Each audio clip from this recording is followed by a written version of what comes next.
Hi, I'm Chelsea Clifton, Head of Knowledge and Research for Tribe, and today I'm here with Claire Gallagher, Enterprise Relationship Manager at LinkedIn. I've been in recruitment for more than 15 years, working for both recruitment agencies and also in-house recruitment teams across a number of different markets. I've also spent some time myself working for LinkedIn within their talent acquisition team in Australia.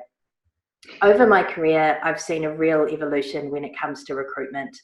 Gone are the days when recruiters need to only advertise roles on a job board and do a database search to find the perfect candidate. LinkedIn has truly revolutionized the way I recruit. It's a tool that Tribe have invested heavily in to ensure we're identifying and reaching the best talent possible for our clients and also providing the best opportunities to our candidates.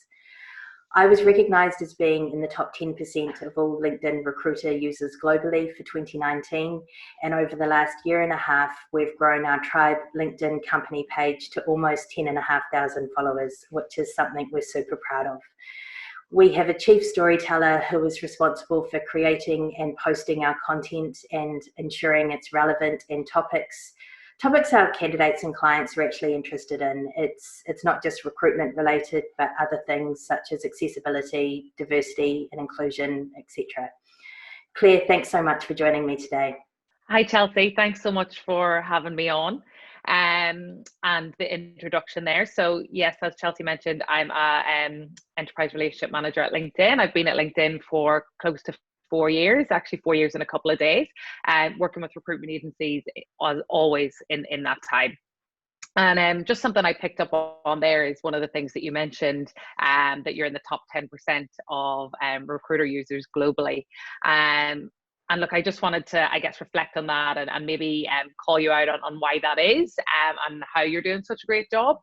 Look, I think from day one, from when I started working with Tribe, which is a couple of years back now, you personally and your team have always put in a massive effort to really personalize the experience for the candidates that you're reaching out to. So you really make sure when you're speaking to the candidates that you really make it all about them, and that you're really tailoring your approach depending on the level of candidate, depending on the role, or depending on what stage it is that you're reaching out to the candidate. Is it your first interaction with them, or are you reconnecting with them, or maybe is it someone that you've placed previously? And that really, really helps. And also, I really feel like Tribe has the candidate first approach. You guys have what we would call at LinkedIn an always on approach to how you talk to candidates. And what I mean by that is you don't just out of the blue email them or send them a message without really trying to give some context behind that. And what I mean by that is, you know, on your company page, you guys at Tribe really, as you mentioned, put in a massive effort to talk to candidates and clients, not just about the jobs that you've got on, but about diversity, inclusion, more recently in COVID, some mental health stuff that you guys have been focusing on, which I think is super important and really relevant. And you really provide great insights to candidates and clients about the market and what's happening in the market, which is of real value to candidates and clients always in the job process. So I think that's some of the reasons that you guys are as successful as you are. Thanks, Claire. In my opinion, there are 3 key benefits of having LinkedIn presence. Number 1 is to connect or to be connected to opportunity. And let's face it, nearly everyone wants or needs a job at some point in their life. 2 is to build and develop your own professional network, and 3 is to stay informed and keep up to date with what's going on within your industry. Claire, I know what I look for, but when it comes to a LinkedIn profile, what are the top 3 tips you can share? The first one for me would be just make sure you have a profile pic, and a great one at that. I think gone are the days of a corporate, rigid, must be wearing a suit, if you're a guy, must have a tie. You can take a really good picture on your iPhone right now, and it doesn't have to be that rigid approach that you've got for your company website. So that's tip number 1. And tip number 2 is make sure that you talk through and detail out your previous roles. So if you're new to LinkedIn or just joined LinkedIn, it can be very easy to try and get your profile finished as quickly as possible without actually populating out everything that you've done. But really important that you do this for a couple of reasons. One, to detail your job experience, but two, if you don't put a previous role on there or you omit something, you might actually miss out on an opportunity for that personal connection. An example of that would be like Chelsea, when I first started speaking with you, we actually had a connection straight away because you worked at LinkedIn and I work at LinkedIn. So while we didn't directly know each other, we knew the same people and were able to make that connection. And the third thing for me, yes, LinkedIn is supposed to be all about your career, and definitely make sure that it's for the large part about your professional background, but also maybe have something personal on there. And what I mean by that is, if you've traveled to 25 or 35 countries, put that on there in your personal bio. I have on mine that I ran Melbourne Marathon in 2016, because to me that's a real personal achievement of mine. But it's also something that I connect with from a client point of view at work every day as well. So if someone's also ran the Melbourne Marathon, we can talk through that and how awful it was and how we might never do it again. So just to recap there, great profile pic, make sure that you've talked through your previous roles, and three, just have something that's a little bit personal that you connect with candidates and clients on. That's great. I've recently updated mine to say that I am a mum of 2 boys, which has, you're right, it has created a connection for candidates that I haven't necessarily had dealings with in the past. So that's great advice. What are the top 3 things you should not do or not include in your profile? So the first one here, and this is probably one of the biggest mistakes that I would see, is do not talk in third person. It can be a very common mistake. And I think when LinkedIn started 17 years ago, maybe a CEO might have had their PA write their LinkedIn profile for them as an example, in which case it was done in third person. But it's really important that when someone is reading through your profile, that they're able to make that personal connection. And you just can't do that when it's spoken about in third person. It's actually really, really challenging. The second thing, just making sure that your professional career history is fully populated out. Often what can happen is you might put in that you worked as a talent acquisition manager at LinkedIn, but you might actually forget to detail out the roles that you've recruited there. And so a common mistake that we would see is someone putting in their job title, but actually not detailing through what their role was or the things that they did. So as an example, when I recruited in Michael Page, I recruited for finance. And it was very typical when I joined the company, I just copy and pasted from someone else in my team. And that's something that you definitely shouldn't do. You need to populate out that you recruit for finance roles. These are the levels that you work at. Because again, when you're making that connection with a recruiter or with a potential company that you're going to work for, you've got to have everything in there that they're really looking for to make you stand out. And just probably that leads into the next point. Do not copy and paste from someone else in your team or in your company based on what they've done, because that's simply not the role that you do. And nor does that allow you to build that personal connection with whoever's reading your profile, or whether it's a recruiter or a colleague that you might have worked with in the past.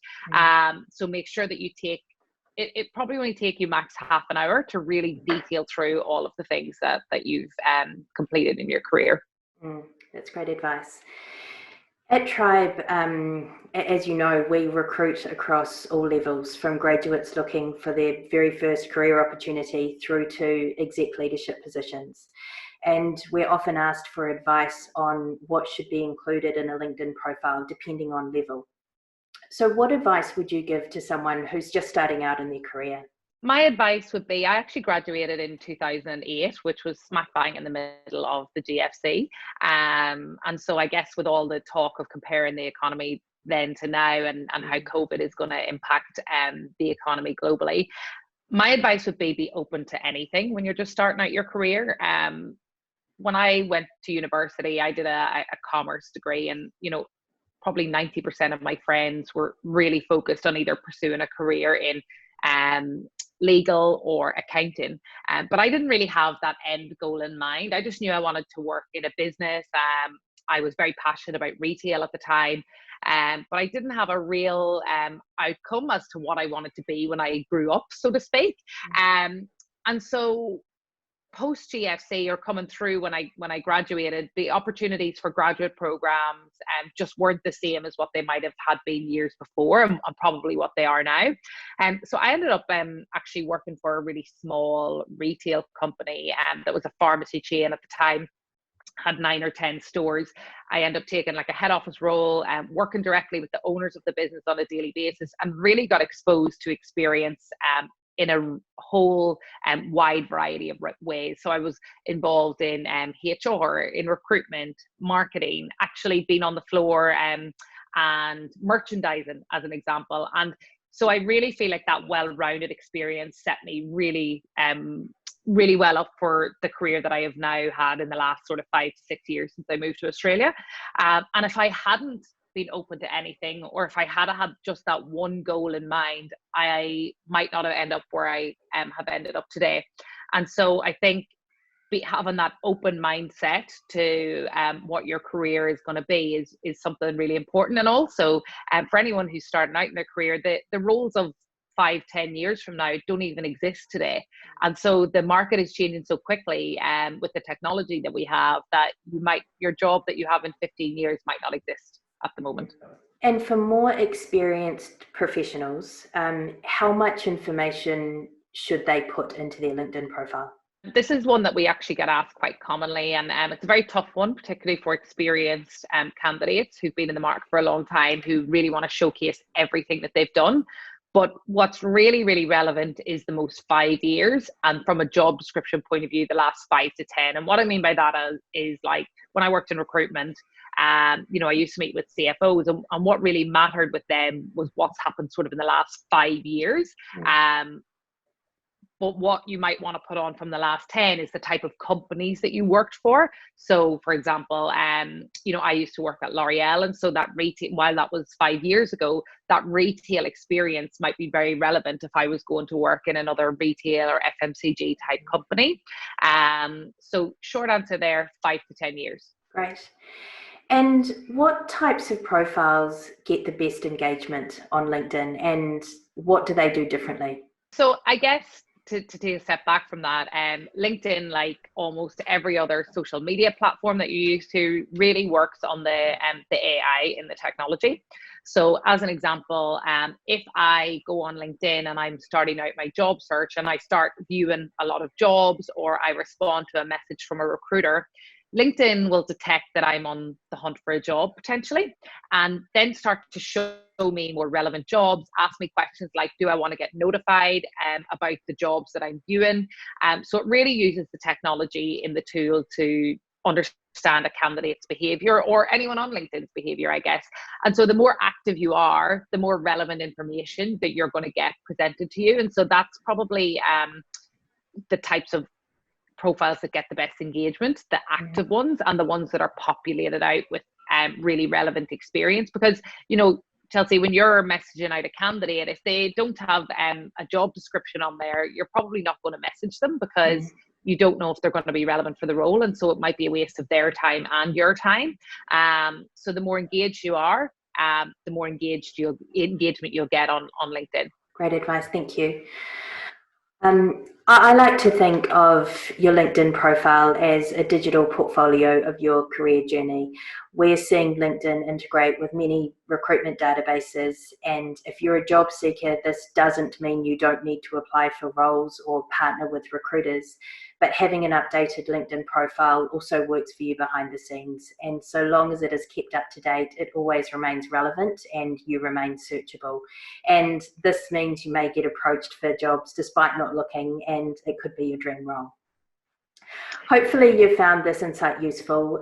Whether you're looking for a role now or in future, update your LinkedIn profile and follow Tribe on LinkedIn to be alerted of our market updates, insights, and opportunities. Thanks so much, Claire. Thanks, Chelsi. See you soon. See you.